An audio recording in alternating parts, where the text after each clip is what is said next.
மகாராஷ்டிராவில் சண்டே எடுத்த mini vlog இது. சண்டே காலையில் சாப்பாடு பார்த்தீங்கன்னா இட்லியும் பட்டர் சிக்கன் தான். பட்டர் சிக்கன் நான் பண்ணல. மொதல் நாள் நைட்டு பர்த்டே செலிப்ரேஷனுக்காக ஹோட்டல் போயிருந்தோம் இல்லையா, அங்கே சாப்பிட்டுட்டு மீதி இருந்தது, அதை பார்சல் வாங்கிட்டு வந்திருந்தோம். அதை சூடு பண்ணி சாப்பிட்டாச்சு.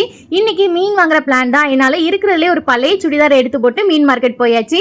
இப்போ மீன்பிடி தடைக்காலம் மழைக்காலம் இருக்கிறனால மீன் வரத்து அவ்வளவா இல்லை. ஆனால் இந்த மீனை பார்த்து அந்த அக்கா சொன்னாங்க, ஏய் சமுத்திரக்கா மச்சிலியே அச்சிகே அப்படின்னாங்க. ஆனால் எங்களுக்கு இது என்ன மீனுனே தெரியவே இல்லை. சாப்பிட்டு பார்த்துட்டு வந்து ரூபா கொடுத்தா போதும் அப்படின்னு ரொம்ப கான்ஃபிடென்ட்டா அந்த அக்கா சொன்னாங்க. சரின்னு வாங்கிட்டு வந்தாச்சு. லெமன் வாங்கலான்னு பார்த்தோம். 20 का 4 அப்படின்னாங்க. அதாவது 20 ரூபாய்க்கு 4 அப்படின்னாரு. ஸோ வாங்கிட்டு வந்தாச்சு. அப்படி இந்த சைட் பார்த்தீங்கன்னா அப்படி பச்சை பசேன்னு கொய்யாக்கா பார்க்க சூப்பராக இருந்தது. எவ்வளோன்னு கேட்டால் 1 கிலோ 100 ரூபாய் அப்படின்னாங்க. அதாவது 1 கிலோ 100 ரூபாய் அப்படின்னாங்க. அதையும் வாங்கிட்டு வந்து அப்புறம் வீட்டுக்கு வந்த அப்புறம் மீனெல்லாம் நல்லா கழுவி தடுக்காலாம் போட்டு சூப்பராக மீன் குழம்பு வச்சாச்சு. நம்ம தாளிக்கிறத தான் இங்கே தடுக்கா அப்படி சொல்லுவாங்க. அப்படி மீனும் ஃப்ரை பண்ணிட்டோம். மீன் ஆனால் உண்மையிலே டேஸ்ட்டாக தான் இருந்தது. இது என்ன மீன் அப்படி தெரிஞ்சிச்சு அப்படின்னா கமெண்ட்ல சொல்லுங்க.